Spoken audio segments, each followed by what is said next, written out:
Not willingly, no.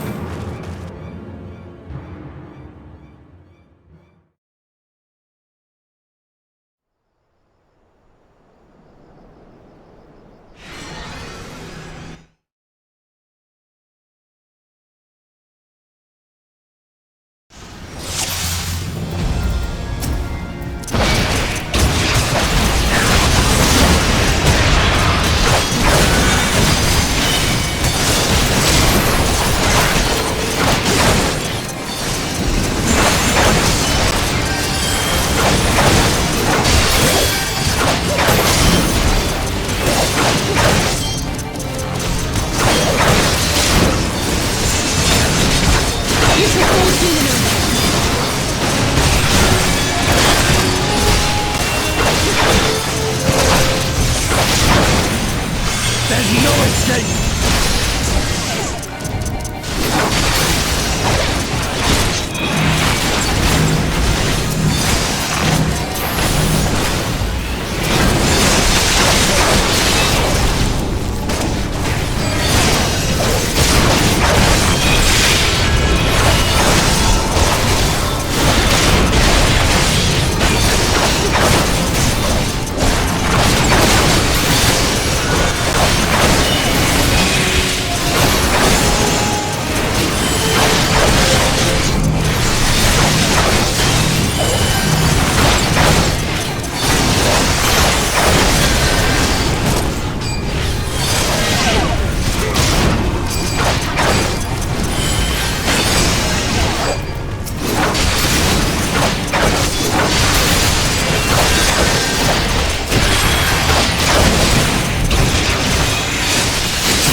It ends now.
Alize, are you hurt?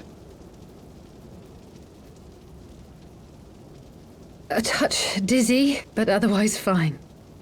Thank you.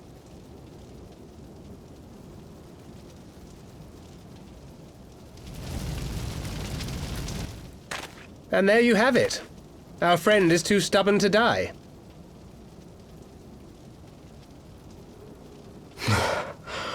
We are far from finished.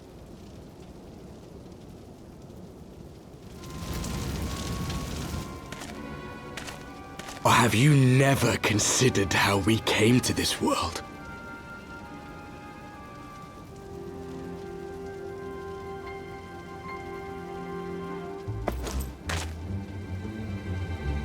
Crystals?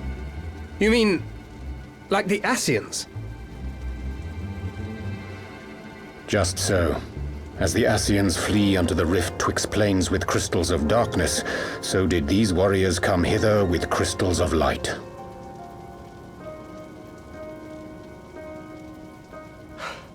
Eloquent, as always. Aye, like the Ascians, we too are beyond death. You cannot defeat that which is eternal.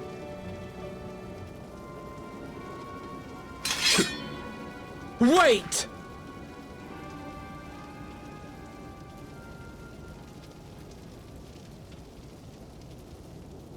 Such methods as the Ascians employ require the renunciation of the flesh. You would have had to...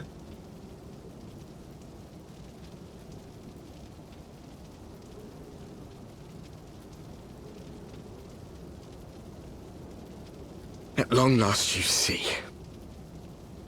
To save our world, we gave our lives.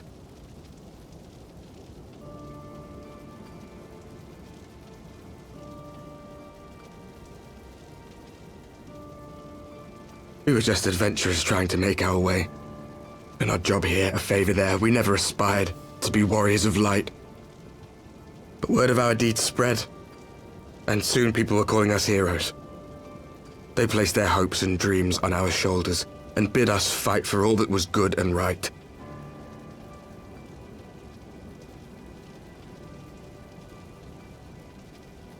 We fought, and we fought, and we fought, until there was no one left to fight. We won! And now our world is being erased from existence.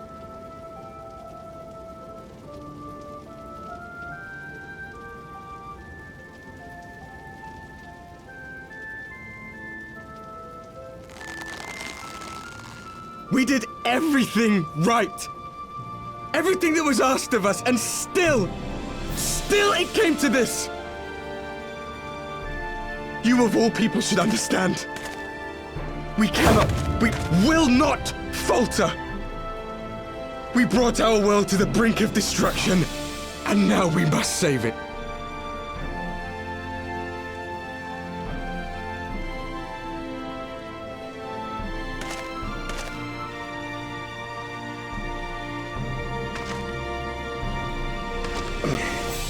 I've died before, Arbet. I'm not afraid to die again.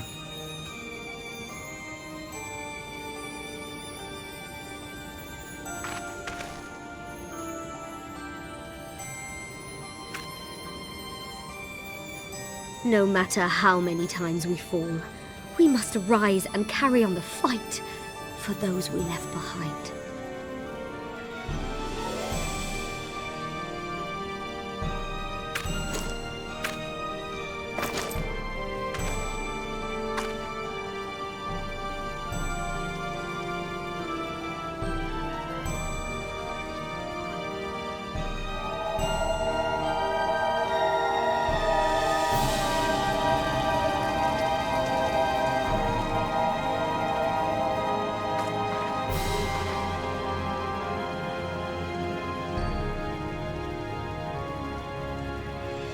To have known the depths of sorrow and embraced the highest sacrifice.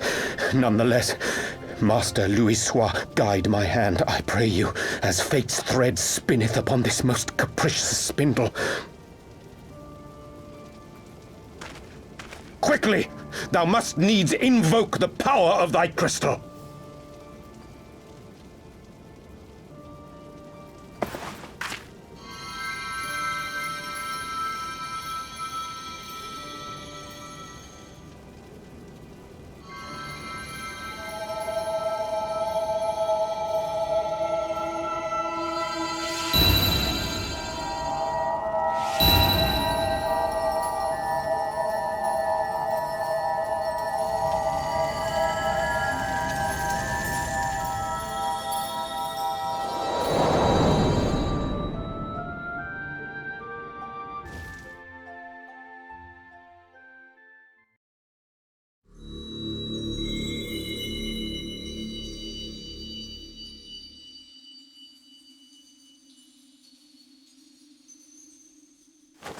What is this place?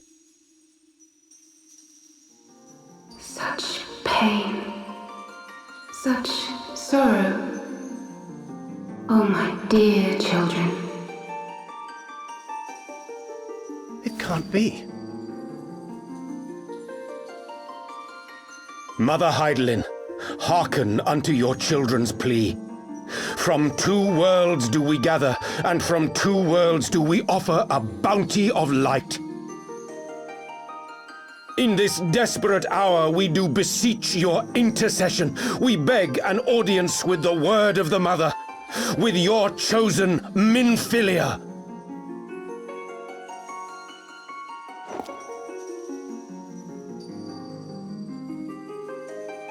Your cries go not unheard, nor your sacrifices unnoticed. Though many are lost, there are those we can yet save, whom I can yet save.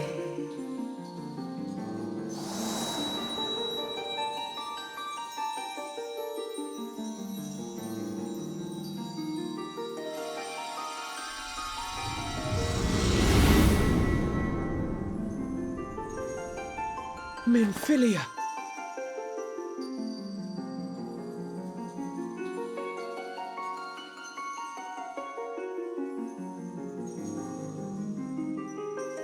Blessed children of the First, the light of your world hath grown blinding in its radiance, but it is not yet absolute.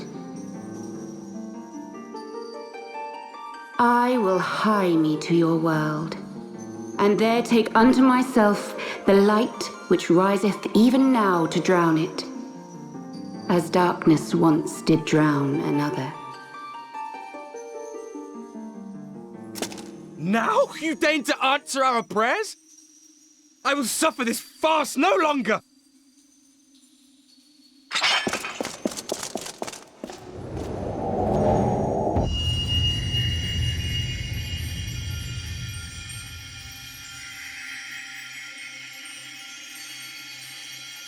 As the Ascians must serve as instruments of Zodiark's will, so too must others carry out the will of Heidelin.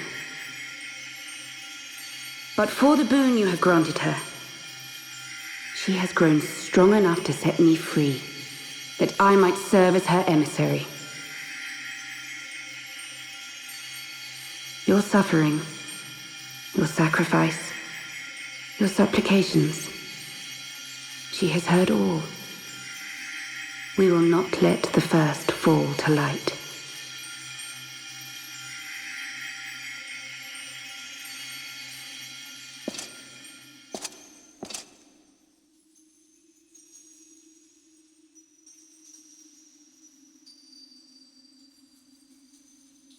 Thank you, Urianger, for bringing everyone here. It fills my heart with joy to look upon the faces of my friends once more. In taking you unto her bosom, I knew that Heidelin had bequeathed to you a sliver of her grace, granting you strength long sought. And in treating with the Ascians, I learnt of a star like unto our own, a doomed world of fallen heroes in whom I glimpsed ourselves. the first. Full long did I search for a means to save this world, concluding at the last that the answer lay in the power of blessed crystals. And thus did I labor to set light against dark. Yet I knew from the beginning that this salvation would not come without sacrifice. For the instrument of the first's deliverance would of necessity be required to journey thither, there to remain, mayhap forever. You orchestrated all of this, not to save her, but to send her away!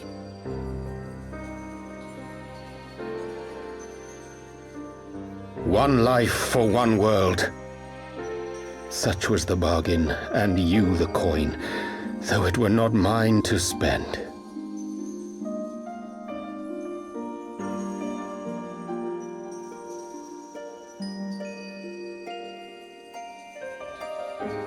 Have we not walked together in the light of the crystal, and at her bidding borne witness to the joys and sorrows of this land?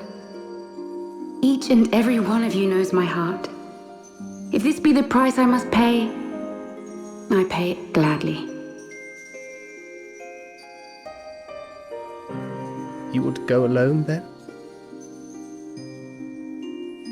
My dearest Thancred, you who have ever watched over me, I am truly grateful for all you have done on my behalf, as would my father be. Your kindness, your compassion, your love. These are your gifts to me, and our gifts to them, forming a bond which transcends time and space.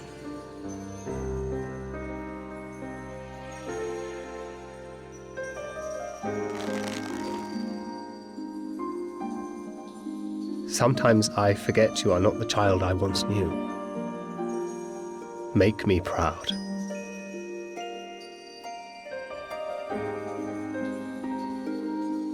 Long have I watched you from Heidelin's side, watched as you nurtured and kept safe the light of the dawn.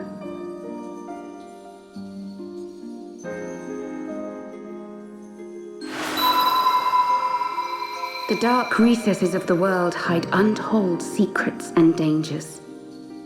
Thus do I entrust to you, Tupsimati.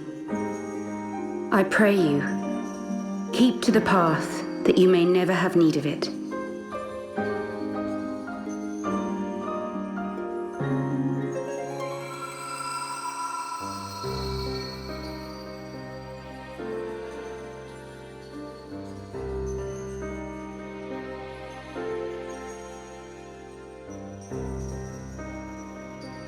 Twould seem the power of our crystals is all but spent. Perhaps, if there is naught else to be done.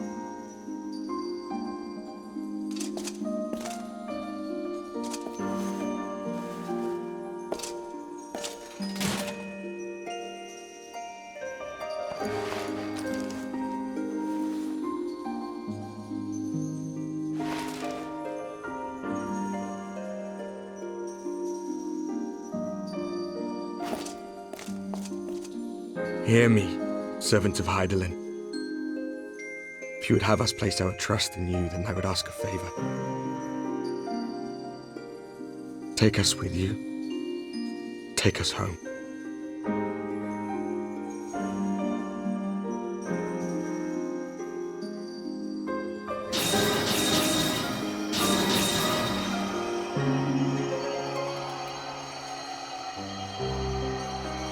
We were blind to the truth once, so I tell you this, as one fool to another. Light, dark, it doesn't matter. What matters is how you choose to use them. We made our choice and you see what came of it, so please, forge a different path. Seize a better fate.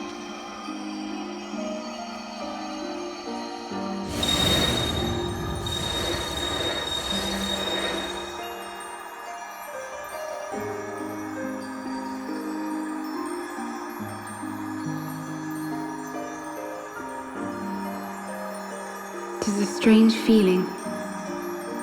So many times have I watched you depart, my heart filled with worry. And ever did you return to me in triumph. Someday, when I have found a way to free this star from her sorrow, I promise you I shall repay the favor.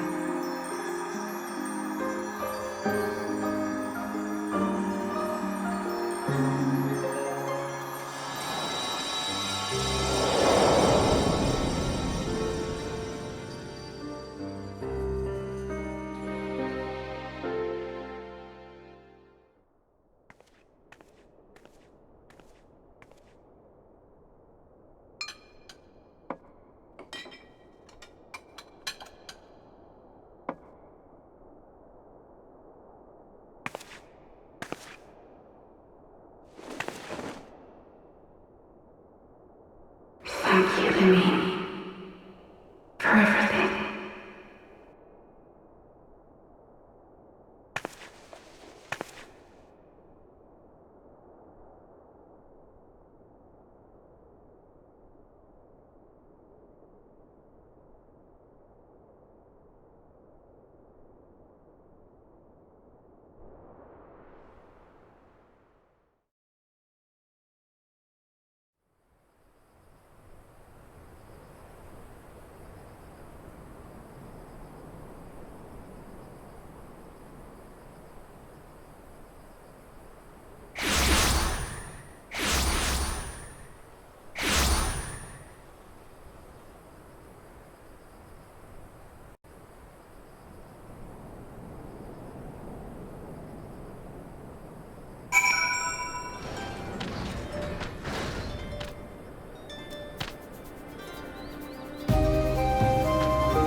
Sola.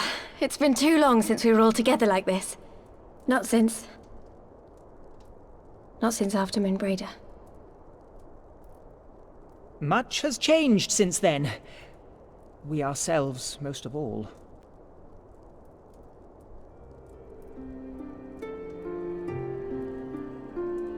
Though not all who were lost could be gathered here today, we may take comfort in the knowledge that those who are not are carrying on the fight. While I am grateful to our friends in the north for their hospitality, it isn't half good to be back. But, as Papalima rightly said, much has changed since we last stood here. The Scions of the Seventh Dawn are not as they once were, nor should we be. Our travels in the north brought us into contact with a host of fine and generous people, and their selfless deeds serve to show me that it is not lofty causes that should inform our actions, but our hearts. And I hope that the Scions might continue in this manner, as individuals driven by individual principles. Provided we all sincerely desire to work towards Eorzea's salvation, I believe the paths we follow to achieve it need not, and should not, be dictated by any single ideal. Companions bound by a common purpose, free to go whither they will. The idea is not without merit. Very well. I shall resume my research of the primals and the elder gods of Eorzea. Should anyone have need of my findings, you need only ask. I should be glad of your continued assistance. Well, my main purpose in coming here was to see the signs of the Seventh Dawn restored and my dear friend found. Nevertheless, having involved myself in your struggles, I feel compelled to see them through to the bitter end. For Minfilia's sake. That is, if there are no objections.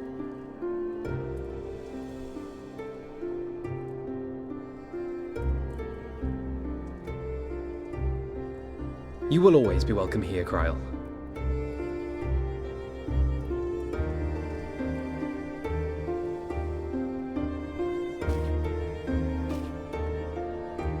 Urianger, can we trust you to carry on your investigation of the Ascians as before?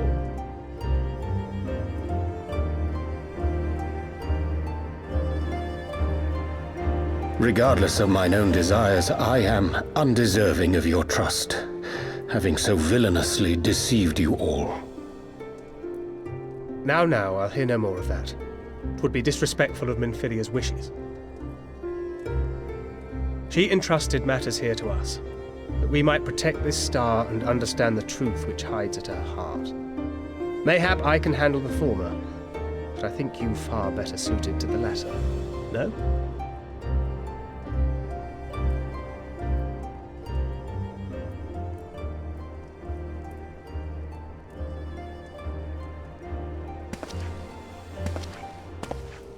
Very well. Then out of love for my Lady Minfilia and Moonbreeder both, this shall be my solemn charge. Papalimo and I should probably return to Thanalan to keep an eye on the Resistance. There's still the matter of the Griffin and the Amalja, not to mention the new Imperial Viceroy. That little lot must be worthy of our attention, right?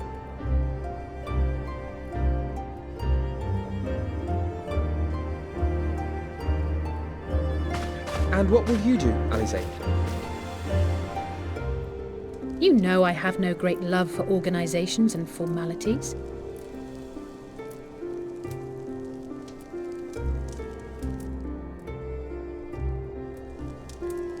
That being said, this new approach you propose is not wholly objectionable, and we've always got her to keep us from bickering.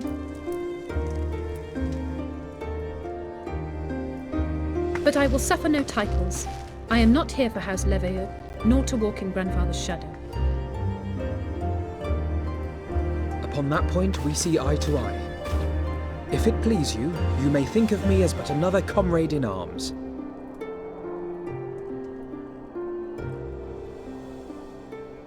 Well then, Alfie, I for my part shall see to the paperwork and the finances with my characteristic aplomb.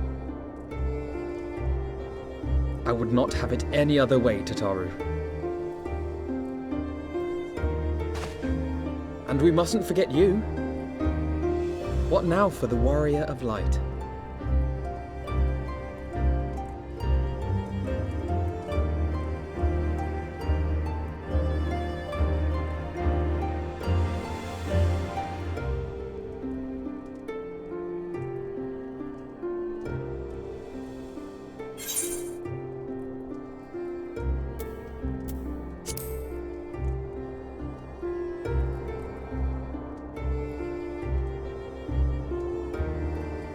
Indeed. The path behind us was fraught with hardship, and the path before us will be no less unforgiving. But a new dawn shall break over the realm, and I see before me the faces of those who will deliver it.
we're here.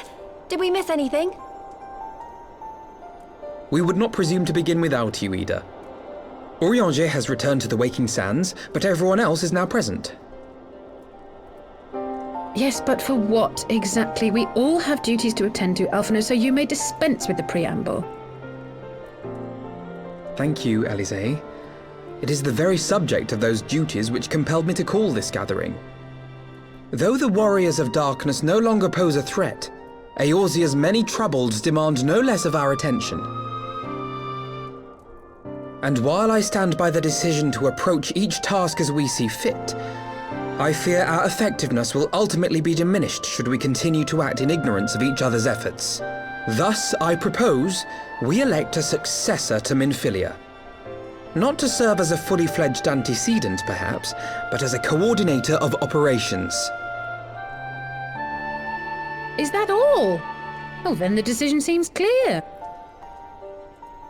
No one else has shown any enthusiasm for the role, and judging by your performance at our previous meeting, you would seem the perfect candidate. You always did have a flair for politics.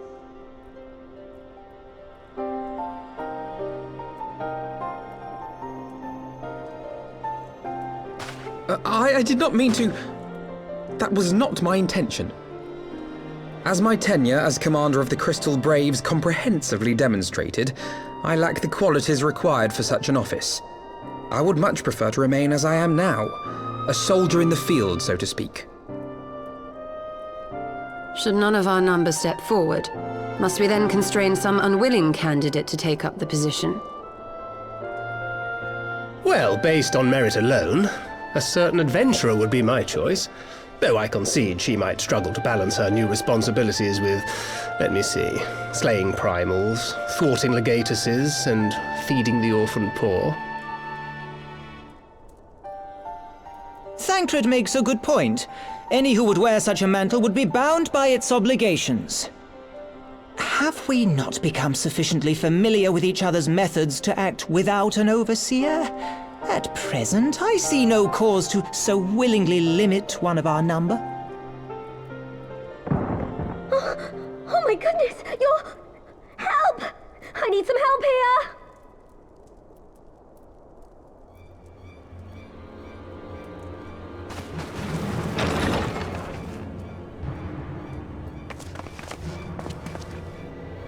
Tataru, are you all right?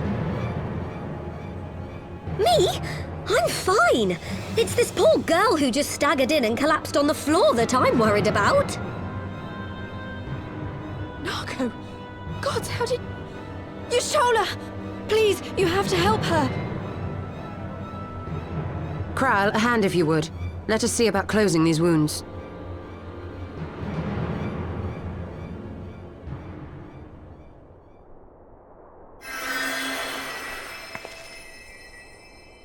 Now, we've staunched the bleeding, but it may be a while before you can move about again.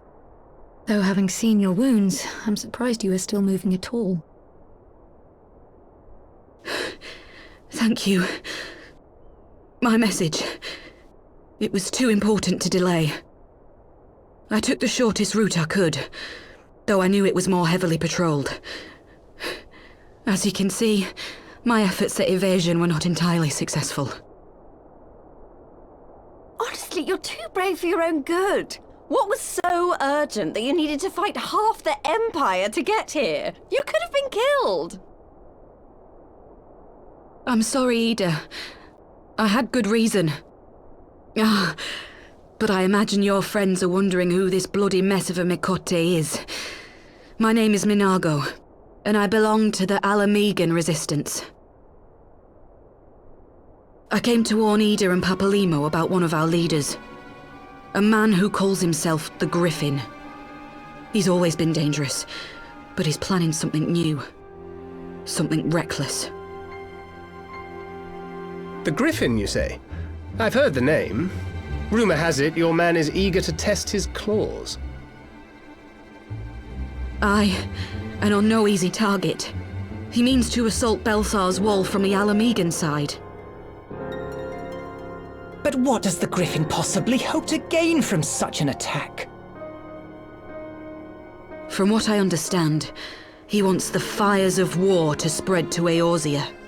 And for that, he needs to control the border with Gridania. So, he means to spark a conflict between the Alliance and the Imperial forces stationed in Alamigo, to have Eorzea's armies aid in the liberation effort, whether they will it or no. His plan is flawed. Even should the Resistance succeed in occupying the wall, they would not be able to hold it. Imperial reinforcements would drive them out within a week. Be that as it may, if there is even a chance that this scheme could bring about an escalation in hostilities between Eorzea and the Empire, the Alliance must be informed. Agreed. I shall depart for Lim-Sulaminsa forthwith and seek an audience with the Admiral. Thancred, Uldar is yours. Alphino and Alize, make haste to the Twelveswood and notify the Elder Seedseer of the danger to Gridania. She will duly call a council of the Alliance leaders, whom you must be ready to receive. You will be our voice in Ishgard. Explain the situation to Sir Emmerich and encourage him to send an envoy. To Taru, Kryl, I leave the care of our injured messenger to you. See that she remains quiescent and her wounds closed. I believe that covers everything. Let us be about our tasks.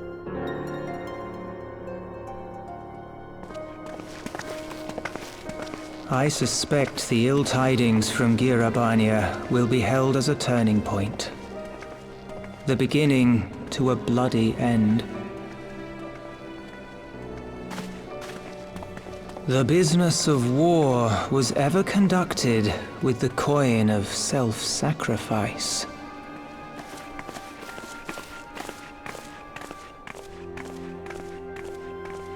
'Twas Master Louis Soir himself who taught us that such costs are not to be ignored or denied.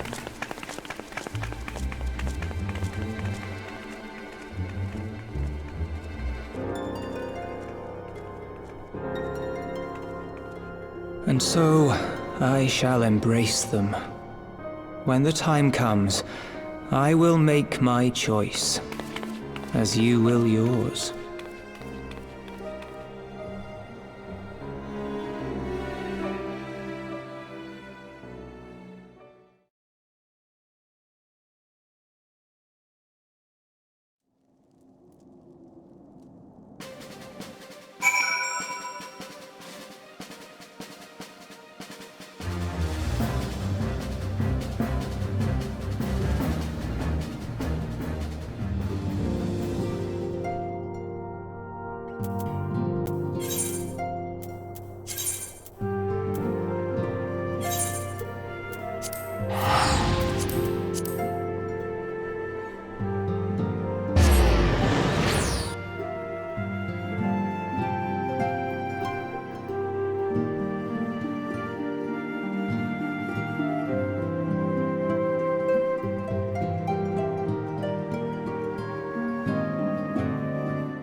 I bid you welcome, my friends.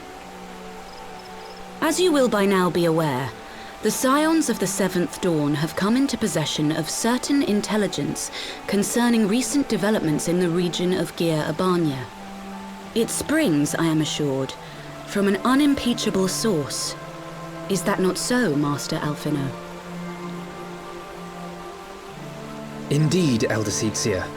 Our information comes directly from a member of the Resistance's inner circle, and we have no cause to doubt its veracity.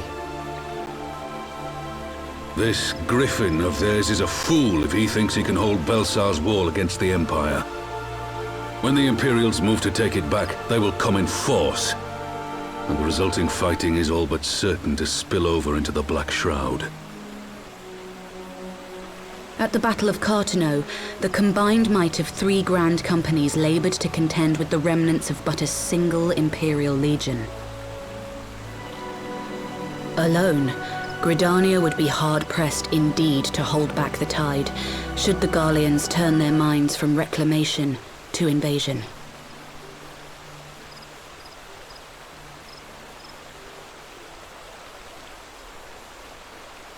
May I once more convey my nation's deepest regrets for our inaction in the days prior to the calamity. 'Tis a stain upon our ledger that I would fain remove.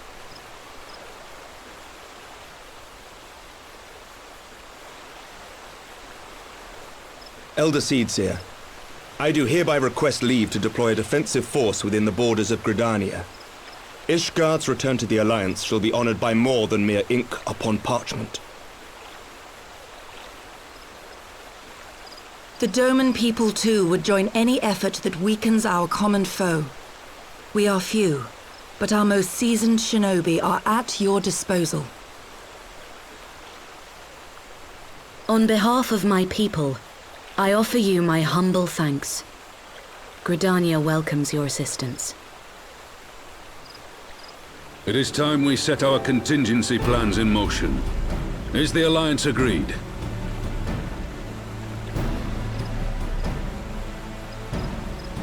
Then let us make ready for war.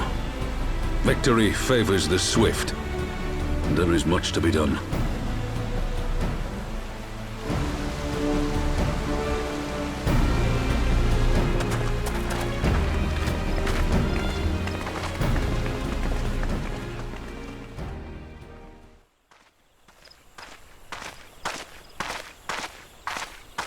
The Council knows that Alamigo will not soon be wrested from the Empire, and its decision to bolster the border's defences seems eminently practical. Why then, brother, do you scowl so? I agree that they have chosen the wisest course available. Indeed, the only reasonable one. Yet something feels awry. In making ready for war, is the Alliance not granting the Griffin the very thing he desired? Any attempt to hold the wall is doomed to failure, aye. But I wonder if we have misjudged the prize for which he plays.